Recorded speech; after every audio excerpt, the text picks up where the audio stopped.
పండగలే high power ఉల్లాసం high power ఉత్సాహం high power ఆరోగ్యం హై పవర్ ఆనందం గుంటూరు వారి XXL మరియు హై పవర్ హార్స్ దేశవాళీ మినపగుళ్ళు బంధాలు అనుబంధాలు మరింత దృఢంగా మరింత బలంగా.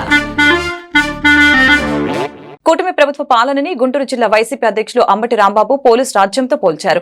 మీ రెడ్ బుక్ కి మా ఇంట్లో కుక్క కూడా భయపడదు అని స్పష్టం చేశారు. ఎన్నికల హామీలు అమలు విషయంలో చంద్రబాబుపై 420 కేసు పెట్టాలని అన్నారు. పోలీసులు దారుణంగా వ్యవహరిస్తున్నారని, రాజకీయ వేధింపుల్లో భాగంగా వరుసగా కేసులు పెడుతున్నారని ఆరోపించారు. బుధవారం గుంటూరులో ఆయన మీడియాతో మాట్లాడుతూ పోసాని కృష్ణమురళి, అవుతు శ్రీధర్ రెడ్డి విషయంలో న్యాయస్థానాలు మొట్టికాయలు వేసిన ప్రభుత్వం పెద్దల్లో మార్పు రావటం లేదని చెప్పారు. లోకేష్ని అడుగుతా ఉన్నా, చంద్రబాబుని అడుగుతా ఉన్నా, హోం మంత్రి నేను అడగను. ఎందుకంటే ఆమె దగ్గర ఏమీ లేదు, ఆమె దగ్గర మైక్ తప్ప ఏమీ లేదు. ఏమిటి దుర్మార్గం అని అడుగుతా ఉన్నా. అంతేకాదు, అవుతు శ్రీధర్ రెడ్డి అరెస్ట్ చేశారు, తీసుకువెళ్ళి నెల్లూరు జైల్లో పెట్టారు. కోర్టు ఏమి తీర్పిచ్చిందో చూశారు కదా. అన్నెసరిగా కేసులు పెడుతున్నారు, మీరు దుర్మార్గం కేసులు పెడుతున్నారు. తక్షణమే రిలీజ్ చేయండి అని ఇవాళ హైకోర్టు మాట్లాడింది. అంటే పోలీసులు ఎంత దారుణంగా వ్యవహరిస్తున్నారో మీకు ఇదే ఉదాహరణ మనం చేస్తున్నాం.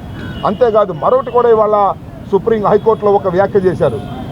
మన ప్రేమ్ కుమార్, మన గుంటూరు జిల్లా వాసి, ఆయన ఒక పోస్ట్ పెడితే దానిలో ఒక నటన ఏంటంటే, ఈ రోడ్ ట్యాక్స్ చంద్రబాబు నాయుడు గారు కట్టమంటున్నాడు, నువ్వు కట్టు డైమండ్ అంటే డైమండ్ 10 రూపాయలు ఇస్తాడు, నేను తీసుకుంటాను.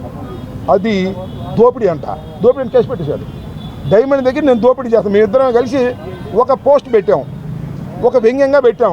డైమండ్ 10 రూపాయలు ఇచ్చాడు. డైమండ్ దగ్గర అంబటి రాంబాబు దోపిడీ 10 రూపాయలు చేశాడు. ఎక్స్ట్రా ఆక్షన్ అని కేసు పెట్టారండి. దానికి రిమాండ్ చేశారు. అంటే నేను మాట చెప్తే వింటారా మీరు? చిరంజీవి గారి సినిమా చూశారుగా, బాలకృష్ణ గారి సినిమా చూశారుగా, ఎంతమందిని చంపేస్తారు? టపా టపా టపా టపా కాల్ చేస్తారు. వాళ్ళందరి మీద ఇక మర్డర్ కేసు పెట్టాలిగా, సినిమాల షూటింగ్ లాగా. ఇది అంతేగా. ఇలాంటి దౌర్భాగ్యమైనటువంటి కేసులు పెట్టి వైఎస్ఆర్ కాంగ్రెస్ పార్టీ కార్యకర్తలను వేధించేటటువంటి కార్యక్రమం నారా లోకేష్ గారి నాయకత్వంలో, రెడ్ బుక్ నాయకత్వంలో జరుగుతూ ఉంది. 9 మాసాలు అయిపోయింది, ఇంకా 4 సంవత్సరాలు మాత్రమే ఉంది. గుర్తుపెట్టుకోమని మనం చేస్తున్నా. అన్యాయంగా అక్రమంగా కేసులు పెడితే ప్రజలు సహించరు, న్యాయస్థానాలు సహించవు.